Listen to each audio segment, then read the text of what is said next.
SPCL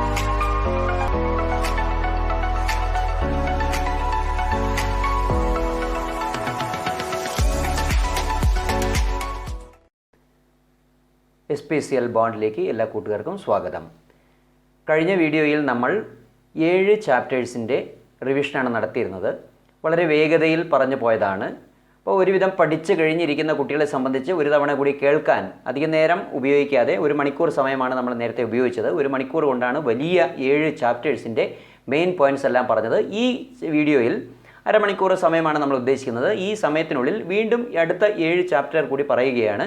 അടുത്ത 7 ചാപ്റ്റേഴ്സിലെ പ്രധാനപ്പെട്ട points ആണ് പറയുന്നത്. അത് വളരെ പെട്ടെന്ന് അങ്ങനെ പറഞ്ഞു പോകും. അപ്പോൾ നിങ്ങൾക്ക് ഒരു റിവിഷൻ്റെ ഒരു ഓർമ്മയിലേക്ക്, അതായത് ഓർമ്മയിൽ കൊണ്ടുവരാൻ വേണ്ടി മാത്രമാണ്, ഒരു ക്ലാസ് അല്ല ഇതൊന്നും. ഈ പറഞ്ഞ 2 വീഡിയോസും ക്ലാസ്സുകളല്ല, അത് റിവിഷന് വേണ്ടിയിട്ടുള്ള മെമ്മറി ടിപ്സ് മാത്രമാണ്. വളരെ ചുരുങ്ങിയ സമയത്തുള്ളിൽ വളരെ പ്രധാനപ്പെട്ട പോയിൻറ്റ്സ് പറയുകയാണ്. ഒന്നാമത്തെ ചാപ്റ്റർ റിഡോക്സ് റിയാക്ഷനാണ്. റിഡോക്സ് റിയാക്ഷൻ്റെ ചാപ്റ്റേഴ്സിലെ ചാപ്റ്ററിലെ പ്രധാനപ്പെട്ട പോയിൻറ്റ്സ് ആണ് നമ്മൾ പറയുക. വളരെ വേഗതയിലാണ് പറഞ്ഞു പോവുക. പെട്ടെന്ന് നിങ്ങളുടെ മെമ്മറിയിലേക്ക് വന്നുകൊണ്ടിരിക്കണം. ഞാനിത് പഠിച്ചിട്ടുണ്ടോ ഇല്ലയോ എന്ന് അറിയാൻ വേണ്ടി മാത്രമാണ്. Concepts of oxidation and reduction ആണ് ഇവിടുത്തെ പ്രധാനപ്പെട്ട പോയിൻറ്റ്സ്. 3 കൺസെപ്റ്റ്സ് പ്രധാനമായിട്ടുള്ളത്. അതിൽ ഓക്സിജൻ കൺസെപ്റ്റ്, വേറെ തരത്തിൽ ഹൈഡ്രജൻ കൺസെപ്റ്റ് എന്ന് പറയുന്നു, പിന്നെ ഇലക്ട്രോണിക് കൺസെപ്റ്റ്, പിന്നെ ഒന്ന് ഓക്സിഡേഷൻ നമ്പർ കൺസെപ്റ്റാണ്. അതിൽ ഇലക്ട്രോണിക് കൺസെപ്റ്റ് വളരെ ഇമ്പോർട്ടൻ്റ് ആണ്. ഇലക്ട്രോൺസ് ലോസ് ചെയ്യുന്നത്, നഷ്ടപ്പെടുന്നത് ഓക്സിഡേഷൻ, ഇലക്ട്രോൺ ഗെയിൻ ചെയ്യുന്നത് റിഡക്ഷൻ എന്ന് നമുക്കറിയാം. അതിൻ്റെ എക്സാമ്പിൾസ് ഓർത്തിരിക്കുക. ഓരോ എക്സാമ്പിളും വളരെ പ്രധാനപ്പെട്ടതാണ്. അടുത്തത് ഇലക്ട്രോൺ ട്രാൻസ്ഫർ റിയാക്ഷൻ ആണ്. അത് റിഡോക്സ് റിയാക്ഷനാണ്. അതിൻ്റെ മെക്കാനിസം കൃത്യമായിട്ട് മനസ്സിലാക്കി വെക്കുക. മറ്റൊന്ന് ഓക്സിഡൈസിങ് ഏജൻറ്റ് അഥവാ ഓക്സിഡൻറ്റ് എന്നാൽ എന്താണ്, അതിന് എക്സാമ്പിൾസ്. അതുപോലെ റെഡ്യൂസിങ് ഏജൻറ്റ്, റിഡക്റ്റൻറ്റ് എന്താണെന്ന് അറിയുക. ഒരു ഇക്വേഷൻ തന്നു കഴിഞ്ഞാൽ അതിലെ ഓക്സിഡൈസിങ് ഏജൻറ്റ് ഏതാണ്, റെഡ്യൂസിങ് ഏജൻറ്റ് ആണെന്ന് അറിയാൻ കഴിയണം. Competitive electron transfer reactions with examples. Competitive electron transfer reaction അറിഞ്ഞിരിക്കുക. അതുപോലെ തന്നെ ഓക്സിഡേഷൻ നമ്പർ എന്താണെന്ന് അറിയുക. ഓക്സിഡേഷൻ സ്റ്റേറ്റ് എന്നറിയപ്പെടുന്നു. Number of electrons lost or gained in the reaction, that is called oxidation number. അത് കണ്ടുപിടിക്കാൻ അറിഞ്ഞിരിക്കണം. അത് പോസിറ്റീവ് ആണെങ്കിൽ ഇലക്ട്രോൺ നഷ്ടപ്പെട്ടു എന്നർത്ഥം, നെഗറ്റീവ് ആണെങ്കിൽ ഇലക്ട്രോൺ ഗെയിൻ ചെയ്തു എന്നർത്ഥം. അത് ഏതൊക്കെ അയോൺസാണ് ഉണ്ടാകുന്നതെന്ന് അറിഞ്ഞിരിക്കണം. അടുത്തത് oxidation number concept of oxidation and റിഡക്ഷനിൽ ഏറ്റവും പ്രധാനപ്പെട്ട പോയിൻറ്റ്സിലേക്ക് കടക്കുന്നു. അതിൽ നമുക്ക് അറിഞ്ഞിരിക്കേണ്ടത് ഓക്സിഡേഷൻ നമ്പർ ഇൻക്രീസ് ചെയ്യുന്ന പ്രോസസ്സിനെയാണ് ഓക്സിഡേഷൻ എന്ന് പറയുക. ഓക്സിഡേഷൻ നമ്പർ ഡിക്രീസ് ചെയ്യുന്ന പ്രോസസ്സിനെയാണ്, റിയാക്ഷനെയാണ് നമ്മൾ റിഡക്ഷൻ എന്ന് പറയുക. എക്സാമ്പിൾ Na പ്ലസ് ആവുന്നത് ഓക്സിഡേഷൻ, Cl മൈനസ് ആവുന്നത് റിഡക്ഷൻ.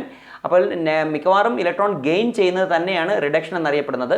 ഇലക്ട്രോൺ ലോസ് ചെയ്യുന്നത്, നഷ്ടപ്പെടുന്നത് ഓക്സിഡേഷനാണ്. General rules for giving oxidation number അറിഞ്ഞിരിക്കുക. ഒരാറ്റത്തിന് എങ്ങനെയാണ് electron, that is oxidation number നമുക്ക് പറയാൻ കഴിയുക എന്നുള്ളതിൻ്റെ റൂൾസ് ഉണ്ട്. അതായത് +1 ഓക്സിഡേഷൻ നമ്പർ കിട്ടുന്നതെല്ലാം ഫസ്റ്റ് ഗ്രൂപ്പ് എലമെൻറ്റ്സ് ആയിരിക്കും. +2 ഓക്സിഡേഷൻ നമ്പർ കിട്ടുന്നത് സെക്കൻഡ് ഗ്രൂപ്പ് എലമെൻറ്റ്സ് ആയിരിക്കും എന്ന് തുടങ്ങുന്ന റൂൾസ് ഉണ്ടല്ലോ. ഹൈലി ഇലക്ട്രോ നെഗറ്റീവ് എലമെൻ്റായ ഫ്ലൂറിനാണ് -1 ഓക്സിഡേഷൻ നമ്പർ ലഭിക്കുന്നത്. ഫ്ലൂറിൻ ഓൾവേസ് ഗെറ്റിംഗ് -1 എന്നൊക്കെ അറിഞ്ഞിരിക്കുക. അടുത്തത് സ്റ്റോക്ക് നൊട്ടേഷനാണ്. ഒരു കോമ്പൗണ്ടിൻ്റെ സ്റ്റോക്ക് നൊട്ടേഷൻ എങ്ങനെ എഴുതാം, മോളിക്യൂളിൻ്റെ സ്റ്റോക്ക് നൊട്ടേഷൻ എങ്ങനെ എഴുതാം എന്ന് അറിഞ്ഞിരിക്കണം. അടുത്തത് determination of oxidation number of an element in A molecule. Underline ചെയ്തൊരു മോളിക്യൂൾ എലമെൻറ്റ് തരും. ആ എലമെൻറ്റിൻ്റെ ഓക്സിഡേഷൻ നമ്പർ അസൈൻ ചെയ്യാൻ അറിയണം. അതിൻ്റെ റൂൾസ് കൃത്യമായിട്ട് അറിഞ്ഞിരിക്കണം. ഒരു മോളിക്യൂളിൻ്റെ ആകെ ഓക്സിഡേഷൻ നമ്പർ 0 ആണെന്ന് അറിയുക. അതുപോലെ തന്നെ എലമെൻറ്റിൻ്റെ ഓക്സിഡേഷൻ നമ്പറും 0 ആണെന്ന് അറിയുക. ടൈപ്സ് ഓഫ് റിഡോക്സ് റിയാക്ഷനിൽ പല ടൈപ്പ് ഉണ്ട്. അതിൽ വളരെ പ്രധാനപ്പെട്ട ഒന്നാണ് കോമ്പിനേഷൻ റിയാക്ഷൻ. അതിൻ്റെ എക്സാമ്പിൾസ് അറിഞ്ഞിരിക്കുക. അടുത്തത് ഡീകമ്പോസിഷൻ റിയാക്ഷൻ, അതിൻ്റെ എക്സാമ്പിൾ അറിയുക. ഇക്വേഷൻ ബാലൻസ് ചെയ്ത് പഠിക്കണം. ഡിസ്പ്ലേസ്മെൻറ്റ് റിയാക്ഷൻ്റെ എക്സാമ്പിൾ പഠിക്കുക. അടുത്ത ഡിസ്പ്രൊപ്പോർഷണൽ റിയാക്ഷൻ ആണ്. That is very important. Oxidation number reactant സൈഡിൽ നിന്ന് പ്രോഡക്റ്റ് സൈഡിലേക്ക് എത്തുമ്പോഴത്തേക്കും വേരി ചെയ്യുന്നുണ്ട്. ഒരേ എലമെൻറ്റിൻ്റെ തന്നെ ഓക്സിഡേഷൻ നമ്പർ കുറയുകയും കൂടുകയും ചെയ്യുന്നത്. ദാറ്റ് ഇസ് റിഡക്ഷൻ ഓക്സിഡേഷൻ ഒരേ സമയം നടന്നിട്ടാണ് പ്രോഡക്റ്റ് ഫോം ചെയ്യുന്നത്. ഓക്സിഡേഷൻ നമ്പറിലെ വേരിയേഷനാണ് ഡിസ്പ്രൊപ്പോർഷണൽ റിയാക്ഷൻ്റെ അട്രാക്ഷൻ എന്നറിയുന്നത്. അതിന് എക്സാമ്പിൾസും മനസ്സിലാക്കി വെക്കുക. ഏത് എലമെൻറ്റിനാണോ ഓക്സിഡേഷൻ നടക്കുന്നത്, ഏത് എലമെൻറ്റിന് തന്നെയാണോ റിഡക്ഷൻ നടക്കുന്നതെന്ന് അറിഞ്ഞിരിക്കുക. അടുത്ത ബാലൻസിൻ്റെ ഇക്വേഷനാണ്. അതിൽ ഓക്സിഡേഷൻ നമ്പർ മെത്തേഡ് വെച്ചുള്ള ബാലൻസിങ് കൃത്യമായിട്ട് അറിഞ്ഞിരിക്കണം. അതിൻ്റെ റൂൾസ് ഒക്കെ അറിയുക. സ്റ്റെപ്സ് കൃത്യമായിട്ട് എഴുതി വെക്കണം. അടുത്ത balancing by half reaction method, that is very important. 2 സെറ്റായിട്ടാണ് മുന്നോട്ട് പോവുക. പിന്നീട് അവസാനം നമ്മൾ ഒരുമിച്ച് ജോയിൻ ചെയ്തെടുക്കുകയാണ് ചെയ്യുന്നത്. അതെങ്ങനെയാണെന്ന് കൃത്യമായിട്ട് അറിയുക. അടുത്തത് റിഡോക്സ് റിയാക്ഷൻസിൻ്റെ ആപ്ലിക്കേഷൻസ് ആണ്. അതിൽ വളരെ പ്രധാനപ്പെട്ട ഒന്നാണ് ടൈട്രേഷൻ. സാധാരണ നമ്മൾ +2ലാണ് പ്രാക്ടിക്കൽ ചെയ്യുന്നത് കെമിസ്ട്രിയിൽ മെയിനായിട്ട്. അപ്പോൾ അതിലുള്ള ടൈട്രേഷൻ റിയാക്ഷൻസിലാണ് റിഡോക്സ് റിയാക്ഷൻ്റെ ആപ്ലിക്കേഷൻ ഉള്ളത്. നമുക്ക് പെർമാംഗനോമെട്രി എന്ന് പറയുന്ന ടൈട്രേഷനാണ് സെക്കൻഡ് ഇയറിൽ പ്രധാനമായിട്ട് വരുന്നത്. അവിടെ ഈ റിഡോക്സ് റിയാക്ഷൻ്റെ ആപ്ലിക്കേഷനാണ് ഉപയോഗിക്കുന്നത്. പിന്നെ ഡിഗ്രിക്ക് പോകുന്ന സമയത്ത് കൂടുതൽ കാര്യങ്ങൾ നിങ്ങൾക്ക് അറിയാൻ കഴിയും. മറ്റൊന്ന് റിഡോക്സ് റിയാക്ഷൻ്റെ ആപ്ലിക്കേഷനിൽ വളരെ പ്രധാനപ്പെട്ട ഒന്നാണ് ഇലക്ട്രോ കെമിക്കൽ സെല്ല്. അതായത് ഡാനിയൽ സെല്ല്, ലെക്ട്രാഞ്ച് സെല്ല് തുടങ്ങിയ സെല്ലുകൾ, ഡ്രൈ സെല്ല്, മെർക്കുറി സെല്ല് തുടങ്ങിയ ഇലക്ട്രോ കെമിക്കൽ സെല്ല് അവിടെ നടക്കുന്ന റിയാക്ഷൻ റിഡോക്സ് റിയാക്ഷനാണ്. അതിൻ്റെ ഫലമായിട്ടാണ് chemical energy is converted to electrical energy. Next is electrode potential എന്ന് പറഞ്ഞ കൺസെപ്റ്റാണ്. ഇലക്ട്രോഡ് പൊട്ടൻഷ്യൽ എന്ന് പറഞ്ഞാൽ ഇലക്ട്രോണിനെ നഷ്ടപ്പെടുത്താനുള്ള കഴിവിനെ ഓക്സിഡേഷൻ പൊട്ടൻഷ്യൽ എന്ന് പറയും. ഇലക്ട്രോണിനെ ഗെയിൻ ചെയ്യുന്ന ഒരു എലമെൻറ്റിൻ്റെ കഴിവിനെ എബിലിറ്റിയെ നമ്മൾ റിഡക്ഷൻ പൊട്ടൻഷ്യൽ എന്ന് പറയും. നമ്മൾ കൂടുതലായിട്ട് ഡീറ്റെയിൽസ് ആയിട്ട് സെക്കൻഡ് ഇയർ ഇലക്ട്രോ കെമിസ്ട്രി എന്ന ചാപ്റ്ററിൽ പഠിക്കുന്നുണ്ട്.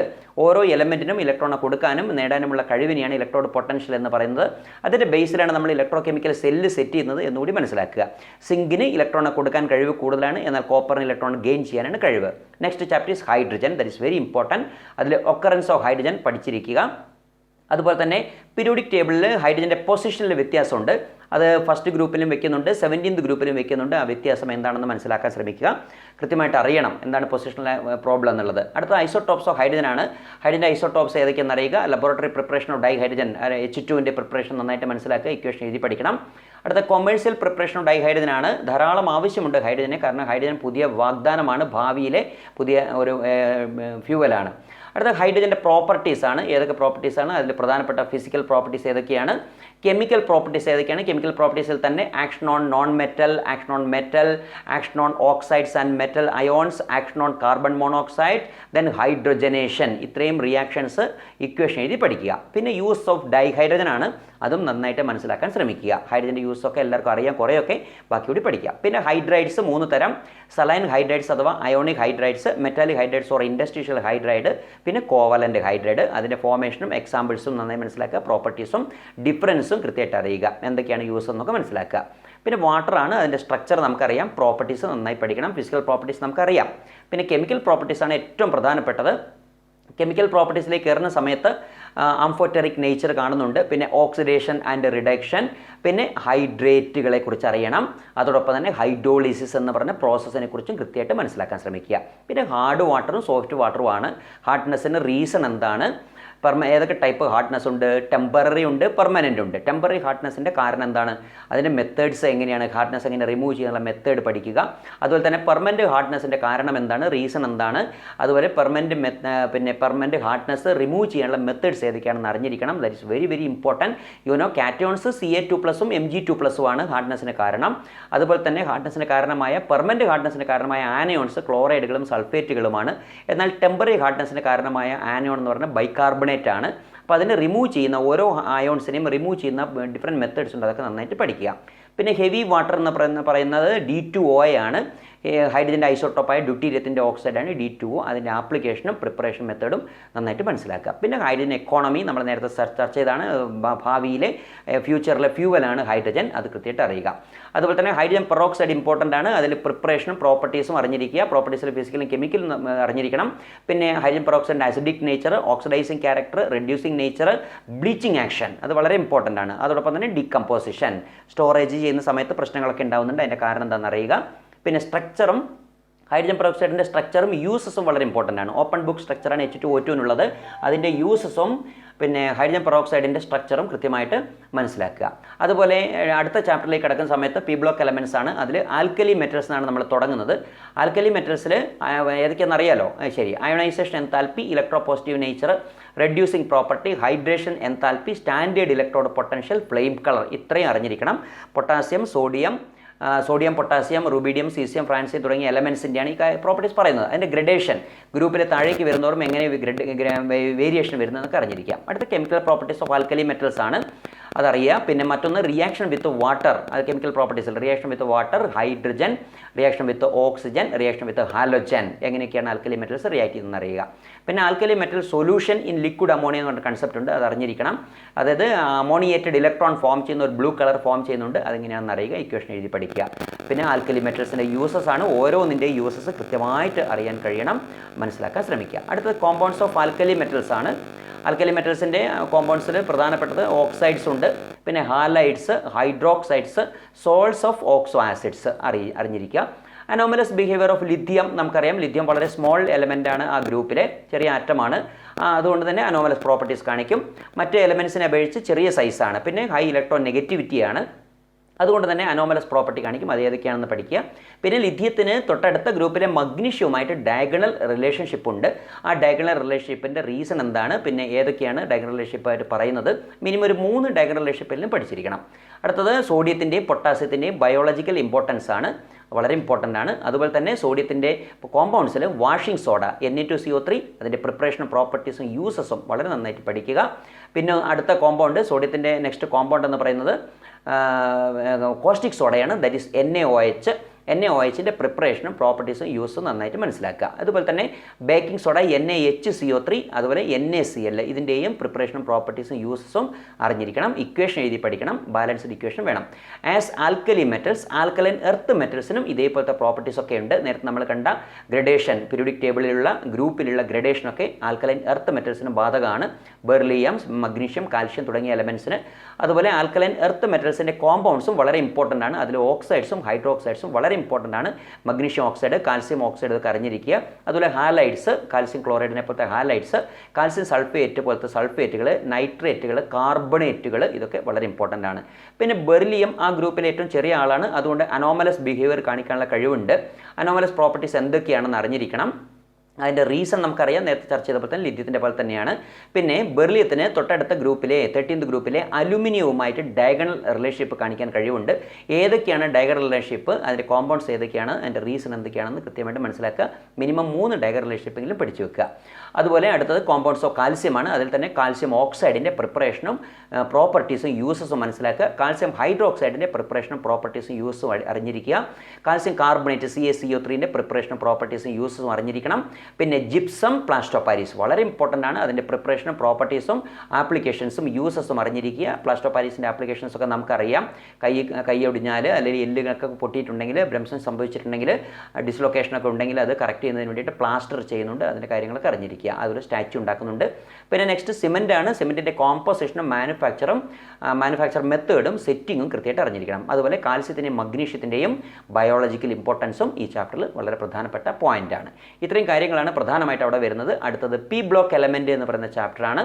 പി ബ്ലോക്ക് എലമെൻറ്റിൽ തുടങ്ങുന്നത് ഗ്രൂപ്പ് 13 വെച്ചാണ്. നമ്മൾ ബോറോൺ ഫാമിലി, അതിൽ occurrence, electronic configuration, metallic character, atomic radius, electronegativity, ionisation energy, ഇത്രയും പ്രധാനപ്പെട്ട പോയിൻറ്റ്സ് ആണ്. ആ ഗ്രൂപ്പിലെ ഓരോ എലമെൻറ്റിൻ്റെയും ഇത്രയും കാര്യങ്ങൾ നമുക്ക് അറിഞ്ഞിരുന്നാൽ വളരെ നല്ലതാണ്. നമുക്ക് ഡീറ്റെയിൽ ആയിട്ട് അതിൻ്റെ ഗ്രഡേഷനും കാര്യങ്ങളൊക്കെ അറിഞ്ഞിരിക്കുന്നത് വളരെ നല്ലതാണ്. ഓക്കെ, അടുത്തത് ഓക്സിഡേഷൻ സ്റ്റേറ്റ് ആണ്. അതിൽ അടുത്ത പോയിന്റ് ഇനേർട്ട് പെയർ എഫക്റ്റ് എന്ന് പറഞ്ഞ കൺസെപ്റ്റ്. ഓരോ എലമെൻറ്റിൻ്റെയും ഓക്സിഡേഷൻ സ്റ്റേറ്റ് അറിഞ്ഞിരിക്കുന്നത് നല്ലത്. താഴേക്ക് വരുന്തോറും +3 ഓക്സിഡേഷൻ സ്റ്റേറ്റിനേക്കാൾ കൂടുതൽ +1 ഓക്സിഡേഷൻ സ്റ്റേറ്റ് കാണിക്കാനുള്ള ഒരു എബിലിറ്റി കാണിക്കുന്നു എങ്കിൽ അവിടെ ഇനേർട്ട് പെയർ എഫക്റ്റ് വർക്ക് ചെയ്യുന്നതിന് അർത്ഥം. എന്താണ് ഇനേർട്ട് പെയർ എഫക്റ്റ് എന്ന് മനസ്സിലാക്കി വെക്കുക. പിന്നെ കെമിക്കൽ പ്രോപ്പർട്ടീസിൽ Lewis acid character, electron pair acceptance ഉണ്ട്.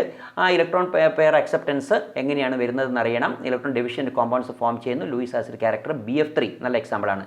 പിന്നെ oxides, nitrides, reaction with acid and alkalis, reaction with halogens, ഈ ഗ്രൂപ്പിലെ ബോറോൺ ഫാമിലിയിലെ കാര്യങ്ങളൊക്കെ മനസ്സിലാക്കി വെക്കുക. പിന്നെ boron halide is not forming dimer, but aluminium chloride is forming dimer. എന്തുകൊണ്ടെന്ന് അറിയുക, അതിൻ്റെ റീസൺ അറിയുക. പിന്നെ കൃത്യമായിട്ട് സ്ട്രക്ചർ പഠിച്ചു വെക്കുക. പിന്നെ അനോമലസ് ബിഹേവിയർ ഓഫ് ബോറോൺ ആണ്. ബോറോൺ ചെറിയ ആളായതുകൊണ്ട് തന്നെ അനോമലസ് പ്രോപ്പർട്ടി കാണിക്കുക ഗ്രൂപ്പിൽ, അത് ഏതൊക്കെയാണെന്ന് അറിയുക. പിന്നെ ബൊറാക്സ് എന്താണ്, അതിൻ്റെ ഫോർമുല എന്താണ്, എങ്ങനെ പ്രിപ്പയർ ചെയ്യാം, ബൊറാക്സ് ബെഡ് ടെസ്റ്റ് എന്താണെന്ന് അറിയുക. അതുപോലെ ഓർത്തോബോറിക് ആസിഡ് H3BO3, അതിൻ്റെ പ്രിപ്പറേഷൻ, മോണോബേസിക് ആസിഡ് എന്നറിയപ്പെടുന്നു, അതെന്തുകൊണ്ട്, അതിൻ്റെ ക്യാരക്ടർ, മോണോബേസിക് ആസിഡ് ക്യാരക്ടർ ഇതൊക്കെ അറിയുക. പിന്നെ ഡൈബൊറൈൻ B2H6 അതിൻ്റെ ഫോർമുല, അതിൻ്റെ പ്രിപ്പറേഷൻ, അതിൻ്റെ പ്രോപ്പർട്ടീസ്. പിന്നെ ഇനോർഗാനിക് ബെൻസീൻ, ബൊറാസീൻ എന്നാൽ എന്താണ്, അത് എന്തുകൊണ്ടാണ് ഇനോർഗാനിക് ബെൻസീൻ അഥവാ ബൊറാസീൻ എന്ന് പറയുന്നത്, അതിൻ്റെ സ്ട്രക്ചറും പഠിക്കുക. സ്ട്രക്ചർ ഓഫ് ഡൈബൊറൈൻ വളരെ ഇമ്പോർട്ടൻ്റ് ആണ്. B2H6ൻ്റെ സ്ട്രക്ചർ, അത് ബ്രിഡ്ജ് ബോണ്ട് അഥവാ ബനാന ബോണ്ട് എന്ന് നമ്മൾ പറയുന്നു. അത് 3 സെൻറ്റർ 2 ഇലക്ട്രോൺ ബോണ്ടാണ്.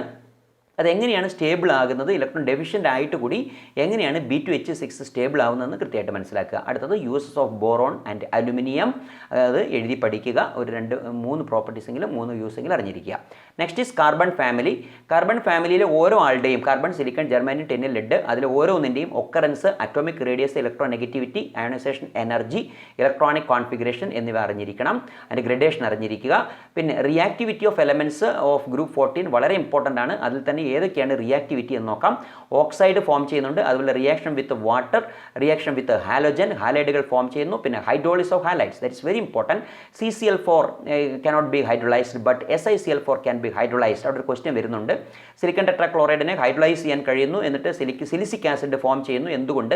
കാരണം അവിടെ ഡി ഓർബിറ്റൽ ഫോം ചെയ്യാനുള്ള കഴിവുള്ളത് കൊണ്ടാണ്, ഡി ഓർബിറ്റൽ ഉള്ളത് കൊണ്ടാണ് സിലിക്കൺ ആ കഴിവുള്ളത്. അപ്പോൾ ഇനി അടുത്തത് അനോമലസ് നേച്ചർ ഓഫ് കാർബൺ ആണ്. കാർബൺ ചെറിയ ആളാണ്, ഇലക്ട്രോനെഗറ്റിവിറ്റി കൂടുതലാണ്, അതുകൊണ്ട് തന്നെ അനോമലസ് പ്രോപ്പർട്ടി കാണിക്കുന്നുണ്ട്. പ്രധാനമായിട്ട് അലോട്രോപ്പുകൾ കാണിക്കുന്നുണ്ട് കാർബൺ. അതിൽ ഗ്രാഫൈറ്റ്, ഡയമണ്ട്, അത് തമ്മിൽ ഡിഫറൻസ് കൃത്യമായിട്ട് അറിഞ്ഞിരിക്കുക. sp3 ഹൈബ്രിഡൈസേഷനാണ് ഡയമണ്ടിൽ, sp2 ഹൈബ്രിഡൈസേഷനാണ് ഗ്രാഫൈറ്റിൽ. സ്ട്രക്ചർ അറിഞ്ഞിരിക്കുക. അതുപോലെ ഫുള്ളറിൻ, ഏതൊക്കെ ടൈപ്പ് ഫുള്ളറിൻ ഉണ്ട്, ഫുള്ളറിൻ സ്ട്രക്ചർ ഏതാണ്, സ്ട്രക്ചർ വരച്ച് പഠിക്കുന്നത് നല്ലതാണ്. അടുത്തത് carbon black, coke, charcoal amorphous ഫോമിലുള്ള അലോട്രോപ്പുകളാണ്. പിന്നെ അത് തമ്മിൽ ഡിഫറൻസും കാര്യങ്ങളും മനസ്സിലാക്കുക. അടുത്തത് കാർബൺ മോണോക്സൈഡ് ആണ്. പിന്നെ മറ്റൊന്ന് കാർബൺ ഡയോക്സൈഡ് ആണ്. അതിൻ്റെ പ്രിപ്പറേഷനും പ്രോപ്പർട്ടീസും യൂസും അറിഞ്ഞിരിക്കുക.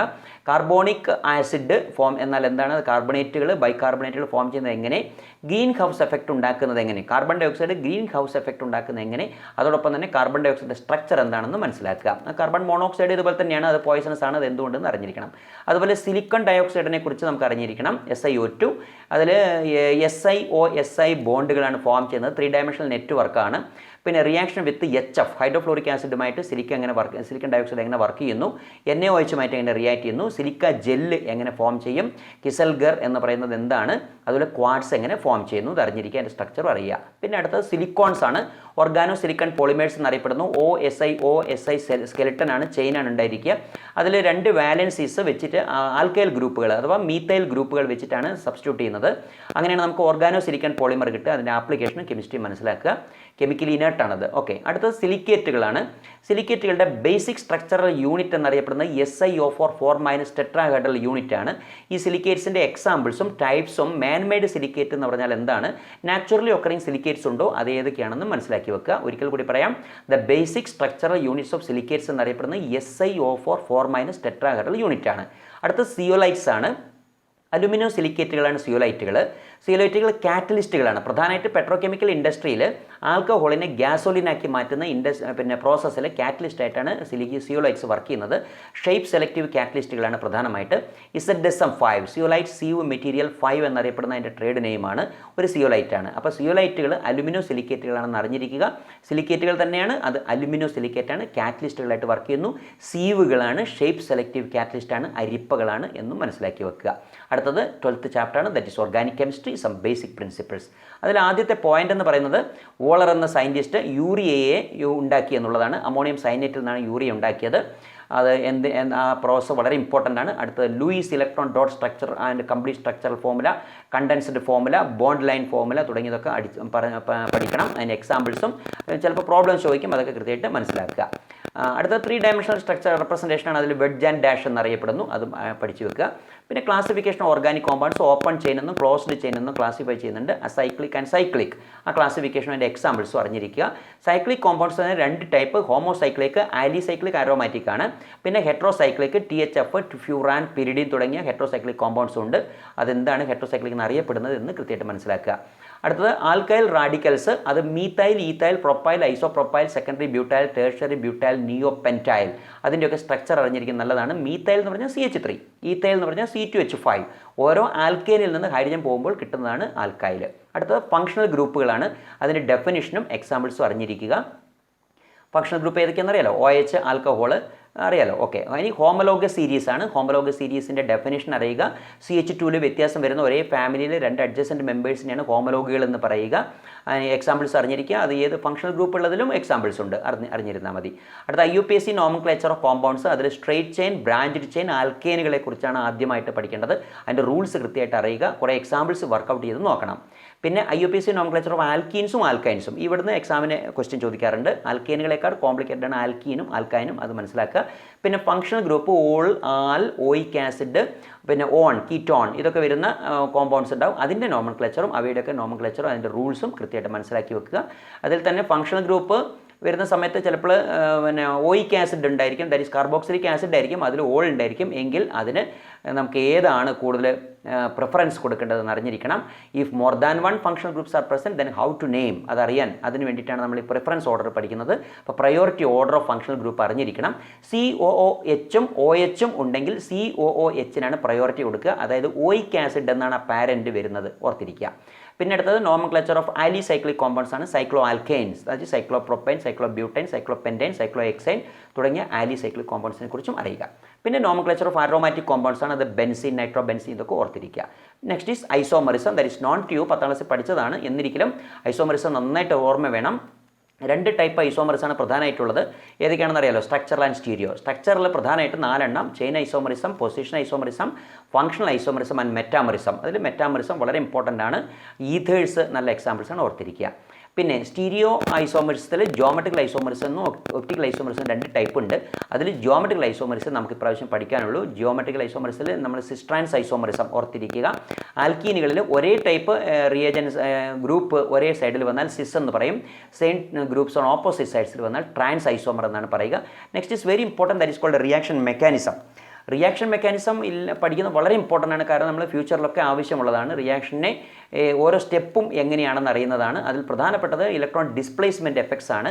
അതിൽ 2 ടൈപ്പ്, ഒരു ഒരെണ്ണമാണ് ഇൻഡക്റ്റീവ് എഫക്റ്റ്, അത് 2 ടൈപ്പ്, പ്ലസ് ഐയും മൈനസ് ഐയും. അതുപോലെ ഇലക്ട്രോമെറിക് എഫക്റ്റ് ടെമ്പററി എഫക്റ്റ് ആണ്. പൈ ഇലക്ട്രോൺ ട്രാൻസ്ഫർ ആണ് നടക്കുന്നത്, മൾട്ടിപ്പിൾ ബോണ്ടിലാണ് ഇത് നടക്കുന്നത്. ടെമ്പററി എഫക്റ്റ് ആണ് ഇലക്ട്രോമെറിക് എഫക്റ്റ്. അത് 2 ടൈപ്പ് ഉണ്ട്, പ്ലസ് സിയും മൈനസ് സിയും.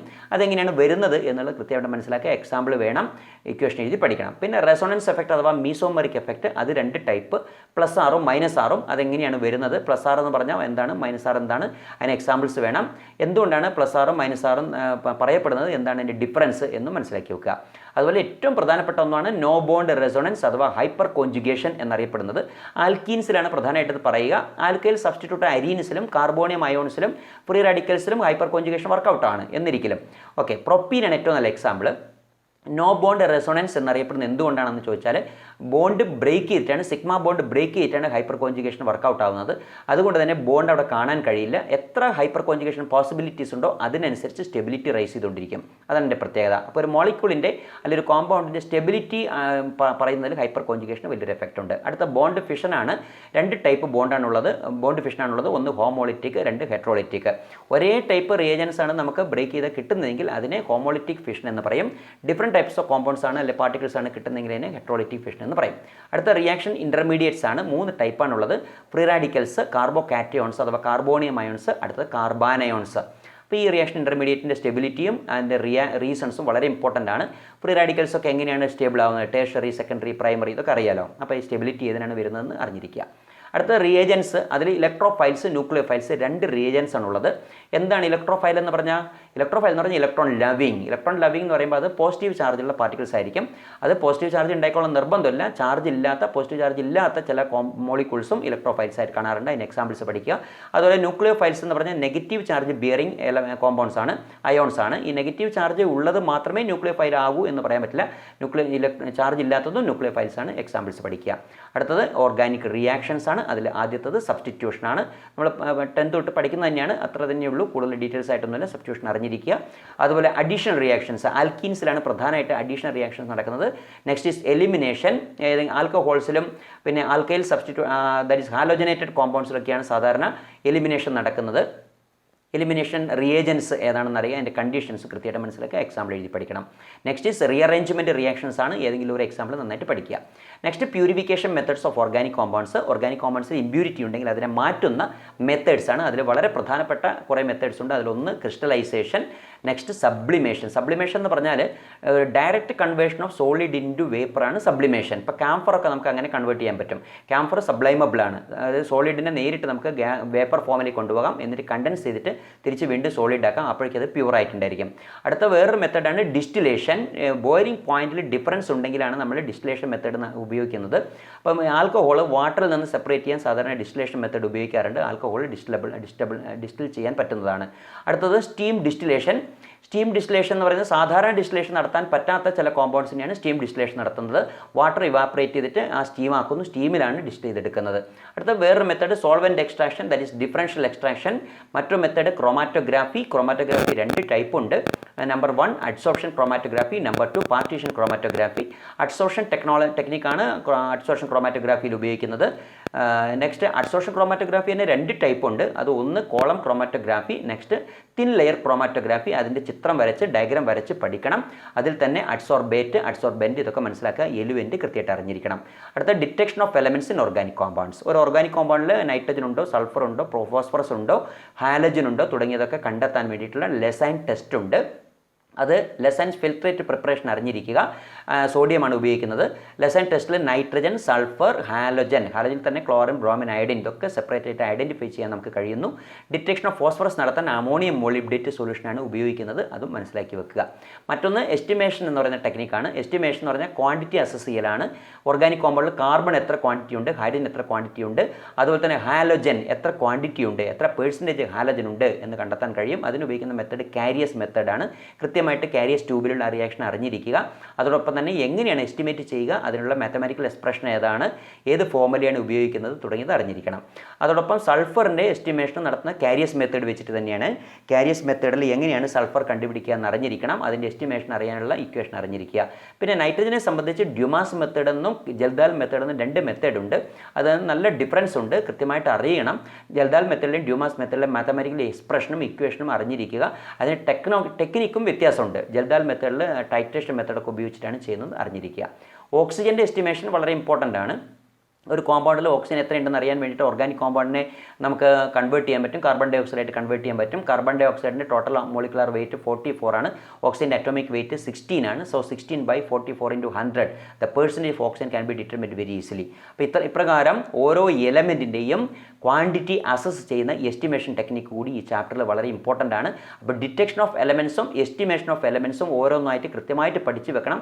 ഏതാണോ ചോദിക്കുന്നതിനനുസരിച്ച് ചെയ്യണം. ചിലപ്പോൾ പ്രോബ്ലമായിട്ട് ചോദിക്കുന്നതെങ്കിൽ അതിൻ്റെ മാത്തമാറ്റിക്കൽ എക്സ്പ്രഷനും കൃത്യമായിട്ട് അറിഞ്ഞിരിക്കണം. എങ്കിൽ മാത്രമേ നമുക്ക് സബ്സ്റ്റിറ്റ്യൂട്ട് ചെയ്ത് മുന്നോട്ട് പോകാൻ കഴിയുള്ളൂ. ഓരോന്നിൻ്റെ മെത്തേഡിന് ഓരോ പേരുണ്ട്, അതും പഠിച്ച് വെക്കുക. Next chapter is hydro carbon. അതിൽ പ്രിപ്പറേഷൻ മെത്തേഡ്സ് ഓഫ് ആൽക്കെയിൻസ് വളരെ ഇമ്പോർട്ടൻ്റ് ആണ്. ആൽക്കീനുകളിൽ നിന്നാണ് ചില ആൽക്കെയിനുകൾ ഉണ്ടാക്കുന്നത്, അറിഞ്ഞിരിക്കുക. അതോടൊപ്പം തന്നെ ആൽക്കെയിനുകൾ കാർബോക്സിലിക് ആസിഡുകളിൽ നിന്ന് ഉണ്ടാക്കാറുണ്ട്.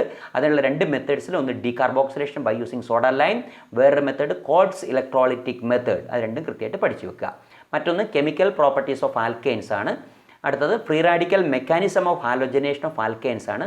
അടുത്തത് ഐസോമറൈസേഷൻ ആൻഡ് അരോമറ്റൈസേഷൻ ഓഫ് ആൽക്കെയിൻസ്. അതും നന്നായിട്ട് പഠിച്ചു വെക്കുക. പിന്നൊന്ന് പൈറോളിസ് ആണ്, ക്രാക്കിംഗ് എന്ന് പറയും. പിന്നൊന്ന് കാറ്റലിറ്റിക് ഓക്സിഡേഷൻ ആണ്. അത് നന്നായിട്ട് അറിയണം. എക്സാമ്പിൾസ് അടക്കം കൃത്യമായിട്ട് പഠിച്ചു വെക്കാൻ ശ്രമിക്കുക. ഇക്വേഷൻ എഴുതി പഠിക്കുന്നത് നല്ലത്. അടുത്ത കൺഫോർമേഷൻസ് ഓഫ് ആൽക്കെയിൻസ്, സ്റ്റാഗേർഡ്, എക്ലിപ്സ് കൺഫോർമേഷൻസ് നിങ്ങൾക്കറിയാം. ഈത്തേനാണ് എക്സാമ്പിളായിട്ട് നമ്മൾ എടുക്കുന്നത്. അതിൽ 2 തരം റെപ്രസെൻറ്റേഷൻ ഉണ്ട്. അതാണ് ന്യൂമാൻ പ്രൊജക്ഷൻ ഫോർമുലയുണ്ട്, പിന്നെ സോഹോഴ്സ് പ്രൊജക്ഷൻ ഫോർമുല ഓഫ് ഈത്തേൻ. അത് വരച്ച് പഠിച്ച് വെക്കുക. അതിൽ staggered conformation is more stable than Eclipse എന്തുകൊണ്ട് ചോദിക്കും, അതിന് ആൻസർ പറയണം. അടുത്തത് ഐസോമെറിസം ഇൻ ആൽക്കീൻസ് ആണ്. നമ്മൾ നേരത്തെ പറഞ്ഞതാണ്. ചെയിൻ ഐസോമറിസം, പൊസിഷൻ ഐസോമറിസം ഉണ്ട്. അതിന് കൂട്ടത്തിൽ ജോമെട്രിക്കൽ ഐസോമറിസം ഇമ്പോർട്ടൻ്റ് ആണ്. ആൽക്കീൻസിൻ്റെ സ്റ്റെബിലിറ്റി ചർച്ച ചെയ്യേണ്ട ഒരു സംഗതിയാണ്, കൃത്യമായിട്ട് അറിയണം. അടുത്തത് preparation of alkenes from alcohols and from alkyl halides. Elimination മെക്കാനിസമാണ്. എലിമിനേഷൻ നടന്നിട്ട് വാട്ടർ പോകുന്നു, ആൽക്കഹോളിൽ നിന്ന് വി ഗെറ്റ് ആൽക്കീൻസ്. അതുപോലെ ആൽക്കൈൽ ഹാലൈഡിൽ നിന്ന് ഹൈഡ്രോ ഹാലജൻ പോകുന്നു, വി ഗെറ്റ് ആൽക്കീൻസ്. മറ്റൊന്ന് വിസിനൽ ഡൈഹാലൈഡുകളിൽ നിന്നും ആൽക്കൈനുകളിൽ നിന്നും എങ്ങനെ ആൽക്കീൻ ഉണ്ടാക്കാം എന്നുള്ള മെത്തേഡ്സും ഇക്വേഷൻ അടക്കം എഴുതി പഠിക്കണം. മറ്റൊന്ന് റിയാക്ഷൻസ് ഓഫ് ആൽക്കീൻസ് ആണ്. അത് അഡീഷൻ റിയാക്ഷൻസ് ഉണ്ട്. ഹാലോജൻ, ഹൈഡ്രജൻ, ഹാലൈഡ് ഇതൊക്കെ ആഡ് ചെയ്യാൻ പറ്റും.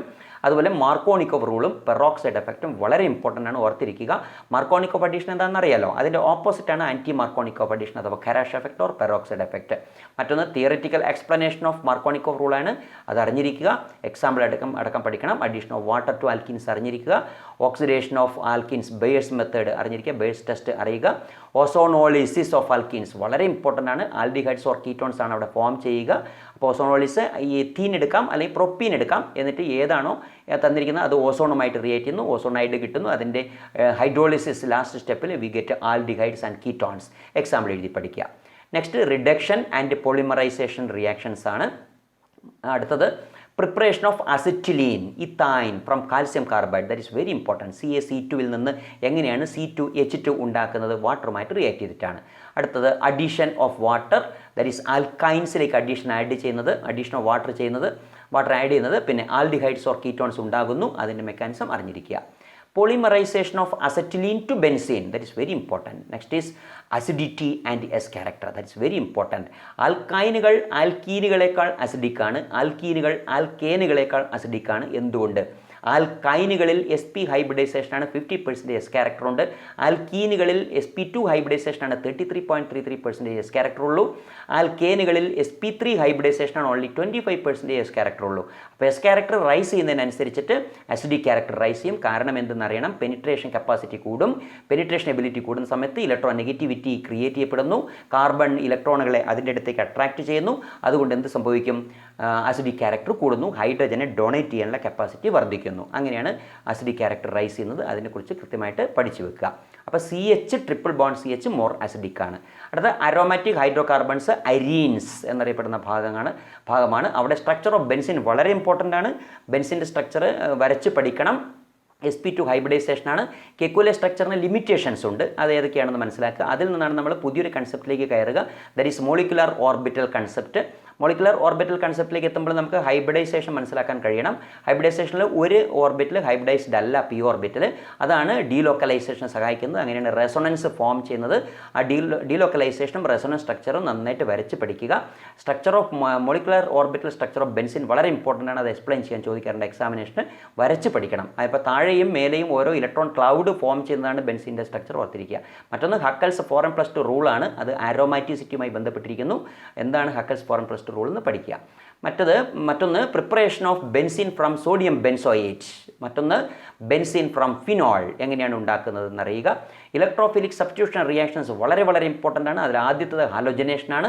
രണ്ടാമത്തത് മെക്കാനിസം അടക്കം എക്സ്പ്ലെയിൻ ചെയ്ത് പോയിരിക്കുന്ന നൈട്രേഷനാണ്, നൈട്രേഷൻ ഓഫ് ബെൻസിൻ. മൂന്നാമത്തത് ബെൻസീൻ്റെ സൾഫോണേഷനാണ്. അതിൽ സൾഫോണിക് ആസിഡ് ഫോം ചെയ്യുന്നു. ബെൻസിൻ്റെ മേലെ SO3H ഗ്രൂപ്പ് ഫോം ചെയ്യും, ദാറ്റ് ഇസ് സൾഫോണിക് ആസിഡ്. അടുത്തത് ഏറ്റവും പ്രധാനപ്പെട്ടത് ഫ്രിഡൽ ക്രാഫ്റ്റ്സ് റിയാക്ഷനാണ്. അതിൽ തന്നെ 3 ഉണ്ട്: ആൽക്കൈലേഷൻ, അസൈലേഷൻ, ബെൻസോയിലേഷൻ. അതിൻ്റെ എക്സാമ്പിൾസ് അടക്കം എഴുതി പഠിക്കുക. ഫ്രിഡൽ ക്രാഫ്റ്റ്സ് റിയേജൻ്റ് എന്ന് അറിയപ്പെടുന്നത് അൺഹൈഡ്രസ് അലുമിനിയം ക്ലോറൈഡ് ആണ്. അത് വളരെ നന്നായിട്ട് മനസ്സിലാക്കുക. Addition of hydrogen to benzene give cyclohexane അറിയുക. അതുപോലെ തന്നെ addition of chlorine to benzene gives BHC gammexane അഥവാ C666 എന്നറിയപ്പെടുന്ന BHC ചാഴിപ്പൊടി എന്നറിയപ്പെടുന്ന സംഗതി.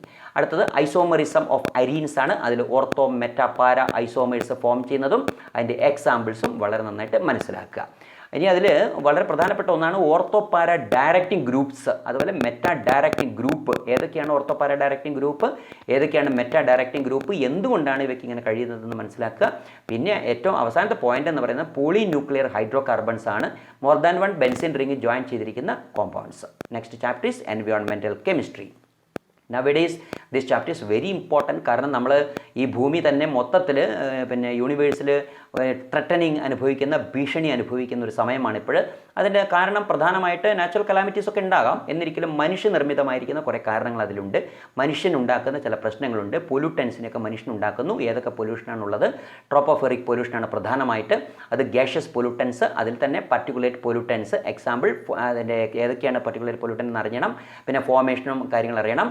പിന്നെ ഗ്രീൻ ഹൗസ് എഫക്റ്റ് എന്താണെന്ന് അറിയുക. Global warming, green house gases ഏതൊക്കെയാണെന്ന് കൃത്യമായിട്ട് പഠിച്ചു വെക്കുക. മറ്റൊരു പോയിന്റ് ആസിഡ് റെയിൻ ആണ്. ആസിഡ് റെയിൻ്റെ കാരണം കെമിക്കൽ റിയാക്ഷൻ, അതിൻ്റെ pH, അതിൻ്റെ എഫക്റ്റ്, ഭൂമിയിലുണ്ടാക്കുന്ന എഫക്റ്റ് കൃത്യമായിട്ട് അറിയുക. പർട്ടിക്കുലേറ്റ് പൊല്യൂട്ടൻസ് 2 തരം: വയബിൾ ആൻഡ് നോൺ വയബിൾ. അതിൻ്റെ എക്സാമ്പിൾസ് എന്താണ് വയബിൾ, എന്താണ് നോൺ വയബിൾ എന്നറിയുക. സ്മോഗ് വളരെ ഇമ്പോർട്ടൻ്റ് ആണ്. ക്ലാസിക്കൽ സ്മോഗ് എന്നും ഫോട്ടോ കെമിക്കൽ സ്മോഗ് എന്നും 2 തരം. അതിൻ്റെ ഫോർമേഷനും കാര്യങ്ങളും പഠിക്കുക. മറ്റൊന്ന് effects and methods of pollutants. അതിൽ തന്നെ ഓസോൺ ഡെപ്ലീഷന് കാരണമായിരിക്കുന്ന pollutants, CFC chlorofluorocarbon, mechanism of reaction, പിന്നെ ഓസോൺ ഹോൾ ഫോം ചെയ്യുന്നത് എങ്ങനെ, ഓസോൺ ഡെപ്ലീഷൻ്റെ ഈ ഇമ്പാക്ട്സ് എന്തൊക്കെയാണ് തുടങ്ങിയത് അറിഞ്ഞിരിക്കുക. Harmful effects of ozone depletion, എന്തൊക്കെ ദോഷങ്ങളാണ് ഉണ്ടാകുന്നതെന്ന് കൃത്യമായിട്ട് മനസ്സിലാക്കുക. കോസസ് ഓഫ് വാട്ടർ പൊല്യൂഷൻ അതിൽ ബയോളജിക്കൽ ഓക്സിജൻ ഡിമാൻഡ് വളരെ ഇമ്പോർട്ടൻ്റ് ആണ്. അതുപോലെ COD ഇമ്പോർട്ടൻ്റ് ആണ്. ഡ്രിങ്കിങ് വാട്ടറിൻ്റെ ഇൻ്റർനാഷണൽ സ്റ്റാൻഡേർഡ് അറിഞ്ഞിരിക്കുക. നാം കുടിക്കുന്ന വെള്ളത്തിൻ്റെ ക്വാളിറ്റി എന്താണെന്ന് നമുക്ക് അറിഞ്ഞിരിക്കാൻ കഴിയണം. അതോടൊപ്പം തന്നെ ക്വാളിറ്റി വേരിയേഷൻ വരുന്ന സമയത്ത് ഉണ്ടാകുന്ന ഡിസീസ് എന്തൊക്കെയാണെന്ന് അറിയുക. ഫ്ലൂറൈഡൊക്കെ ആണെങ്കിൽ തന്നെ കൂടുതലായി കഴിഞ്ഞാൽ പല ഡിസീസ് ഉണ്ടാകുന്നുണ്ട്, അത് ഏതൊക്കെയാണെന്ന് മനസ്സിലാക്കുക. നെക്സ്റ്റ് വളരെ ഇമ്പോർട്ടൻ്റ് ആയിട്ടുള്ളൊരു പോയിന്റ്, നമ്മൾ ഉണ്ടാക്കുന്ന വേസ്റ്റ് നമുക്ക് തന്നെ മാനേജ് ചെയ്യാൻ കഴിയണം. അപ്പോൾ നമുക്കറിയാം നമുക്ക് ചുറ്റും ധാരാളം മാലിന്യങ്ങളുണ്ട്, വേസ്റ്റ് ഉണ്ട്. ആ വേസ്റ്റ് മാനേജ് ചെയ്യാൻ നമുക്ക് കഴിയണം. അതിൻ്റെ മെത്തേഡ്സ് ഏതൊക്കെയാണ്? How to control this environmental pollution. Environmental പൊല്യൂഷനെ നിയന്ത്രിക്കുന്നത് എങ്ങനെ? പരിസ്ഥിതി മലിനീകരണത്തെ നമുക്ക് എങ്ങനെ നിയന്ത്രിക്കാൻ കഴിയും? ആസ് എ ഹ്യൂമൻ ബീയിങ് നമുക്ക് എന്തൊക്കെ ചെയ്യാൻ കഴിയും എന്നുള്ളത് മനസ്സിലാക്കുക. ഇവിടെ എത്തുമ്പോഴത്തേക്കും നമുക്കൊരു കാര്യം മനസ്സിലായി കഴിഞ്ഞു. കെമിസ്ട്രിക്ക് പല മുഖങ്ങളുണ്ട്. അതിൽ തന്നെ ബ്ലാക്ക് സൈഡ് വളരെ ഇമ്പോർട്ടൻ്റ് ആണ്. കെമിസ്ട്രി വളരെ നല്ലൊരു സബ്ജക്റ്റാണ്, പക്ഷേ അതിൽ തന്നെ ചില ദോഷവശങ്ങൾ മനുഷ്യനുണ്ടാക്കി വെച്ചിട്ടുണ്ട്. കെമിക്കൽസ് വളരെ മോശമായിട്ട് നാം ഉപയോഗിക്കുന്നുണ്ട്. അതിൻ്റെ ഫലമായിട്ട് പ്രകൃതിക്കും ജീവജാലങ്ങൾക്കും വളരെയേറെ ദോഷം സംഭവിക്കുന്നുണ്ട്. അത് മാറ്റുന്നതിന് വേണ്ടി നമുക്ക് എന്തൊക്കെ ചെയ്യാൻ കഴിയും? ഹെൽത്ത് ഹസാർഡസ് ആയിരിക്കുന്ന കെമിക്കൽസിനെ, പൊല്യൂട്ടൻസിനെ നമുക്ക് എങ്ങനെ കുറയ്ക്കാം? അതോടൊപ്പം പ്ലാസ്റ്റിക് പൊല്യൂഷൻ എങ്ങനെ കുറയ്ക്കാം? പോളിമേഴ്സ് എങ്ങനെ ഉണ്ടാക്കാം? തുടങ്ങിയ കാര്യങ്ങളെക്കുറിച്ചൊക്കെ ചിന്തിക്കുന്ന ഗ്രീൻ കെമിസ്ട്രി വളരെ ഇമ്പോർട്ടൻ്റ് ആണ്. ഇത്രയും പ്രധാനപ്പെട്ട പോയിന്റ്സ് ആണ് ഈ ചാപ്റ്ററിലുള്ളത്. ഗ്രീൻ കെമിസ്ട്രിയുടെ ആപ്ലിക്കേഷൻ എന്തൊക്കെയാണെന്ന് നമുക്ക് ചോദിക്കും, ചിലപ്പോൾ എക്സാമിനേഷന് ചോദിക്കും, ഒരു ഓപ്പൺ എൻഡഡ് ക്വസ്റ്റൻ ആയിട്ട് വരാൻ സാധ്യതയുണ്ട്. ഇത്രയും കാര്യങ്ങൾ നന്നായി പഠിക്കുക. Wish you all the best. Thank you.